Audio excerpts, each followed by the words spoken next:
Bom dia, nossa leitura hoje é no Salmo 97, a majestade do reino de Deus, o castigo dos ímpios, exortação à piedade e ao regozijo.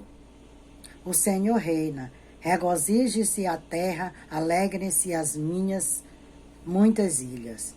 Nuvem e obscuridade estão ao redor dele. Justiça e juízo são a base do seu trono.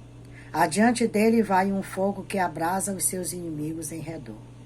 Os seus relâmpagos alumiam o mundo, a terra viu e tremeu. Os montes se derretem como cera na presença do Senhor de toda a terra. Os céus anunciam a sua justiça e todos os povos veem a sua glória. Confundidos sejam todos que servem à imagem de escultura, que se gloriam de ídolos inúteis. Postrai-vos diante dele todos os deuses. Sião ouviu e se alegrou, e os filhos de Judá se alegraram por causa da sua justiça. O Senhor, ó Senhor, pois tu, Senhor, és o Altíssimo em toda a terra, muito mais elevado que todos os deuses. Vós que amai ao Senhor, aborrecei o mal. Ele guarda a alma dos seus santos. Ele os livra da mão dos ímpios. A luz semeia-se para o justo e a alegria para os retos de coração. Alegrai-vos, ó justo, no Senhor, e dá louvores em memória da sua santidade. Então, olha só esse salmo, o que ele está nos dizendo. Ele está aqui nos mostrando a majestade do Senhor, mas também ele castiga os ímpios. Então nós temos que ser piedosos, temos que ter muito cuidado, vigiai. O próprio Senhor Jesus, ele diz, vigiai e orai para que não caiais em tentação. Nós temos que estar atento, com os ouvidos abertos para ouvir a voz do Senhor. Ai de nós se não fosse a misericórdia do Senhor. Ai de nós se não fosse a misericórdia de Deus de ter dado o seu Filho único para que morresse por morte de cruz, para que nós pudéssemos ter vida e vida em abundância.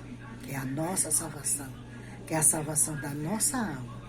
Prepara-te, ó igreja, porque Jesus está voltando para levar um povo santo, um povo que está aqui obedecendo a palavra, que está seguindo os mandamentos. Que quando Deus deu a tábua para Moisés dos 10 mandamentos, quando ele subiu no Monte Sinai, quando Jesus veio, ele não aboliu esses mandamentos. Eles permaneceram. Jesus acrescentou que amai-vos uns aos outros como a vós mesmos. Ele deu mais mandamentos para que possamos estar mais firmes aqui com a palavra do Senhor. Mas nós temos aqui uma fala, um pouco de uma introdução aqui a respeito do que ocorreu anos atrás sobre esse salmo.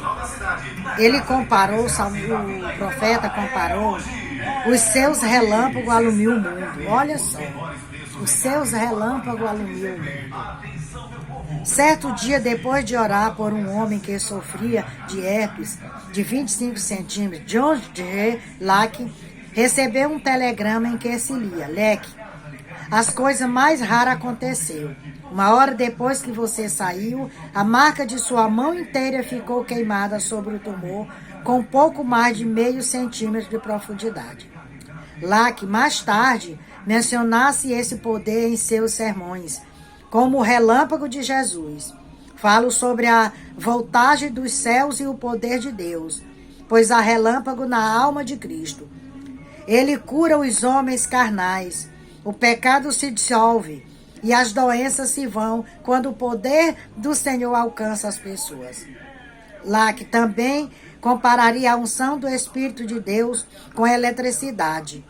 E assim como a humanidade aprendeu as leis da energia elétrica, ele havia descoberto as leis do Espírito Santo, tanto quanto a vara relampejante do Senhor. Ele crescia com o chamado divino para eletrocutar os poderes das trevas e solidificar o corpo de Cristo. Então aconteceu uma cura em determinado período e esse profeta aqui foi que estava pregando nesse dia.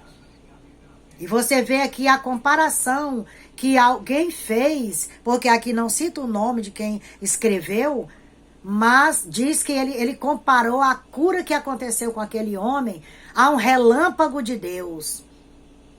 A uma eletricidade que quando dá um choque, ele chega a matar se for um choque grande. Mas se for um choque pequeno, ele estremece todo o corpo. Assim ele comparou a cura que esse homem teve quando o profeta colocou a mão ali em cima daquela enfermidade. Porque ali foi o poder de Deus. Não foi o homem, porque o homem ele não pode nada. Mas o poder de Deus pode todas as coisas. Porque quando o homem busca, quando ele está firme, quando ele está ali um homem de oração, Deus usa aquele homem como instrumento para levar, salvar e curar. Porque quem sabe é a palavra que cura. Porque a própria Bíblia diz que quando você ouve, o ouvir é que faz salvar a vida. Quando você ouve, vem todo o entendimento e a salvação vem pelo ouvir e ouvir a palavra do Senhor. Então aqui, aquela pessoa que estava lá, que viu todo aquele processo, ele fez essa comparação. Como uma eletricidade. Olha só, assim como a humanidade aprendeu as leis da energia elétrica, ele havia descoberto as leis do Espírito Santo. Foi o mover de Deus naquele momento ao curar aquele homem daquela doença que levaria à morte.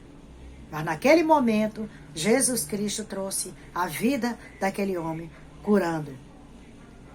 Jesus não mudou, ele é o mesmo de ontem, hoje e sempre. Naquele período ele andava curando, salvando, libertando. Quando Jesus morreu, ressuscitou, subiu aos céus, ele delegou aos profetas essa mensagem. Ide a todo mundo, levai o evangelho, para que haja salvação e cura. Se hoje isso não acontece, o erro está em quem?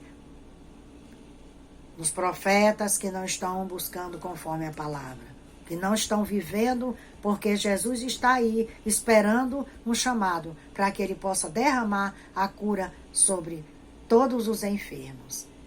Então que venhamos meditar profundamente na palavra do Senhor, no Salmo 97.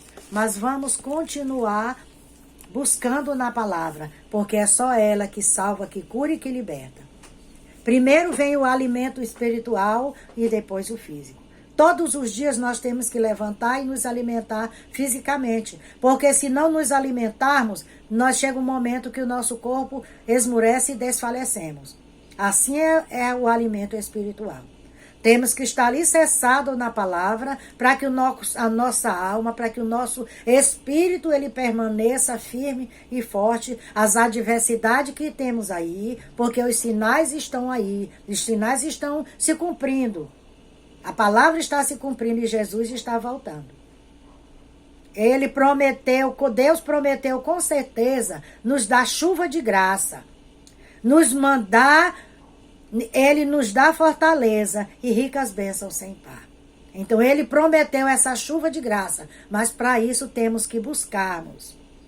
Temos que estar alicerçados na palavra, para que possamos receber essa chuva de graça enviada pelo Senhor Jesus Cristo.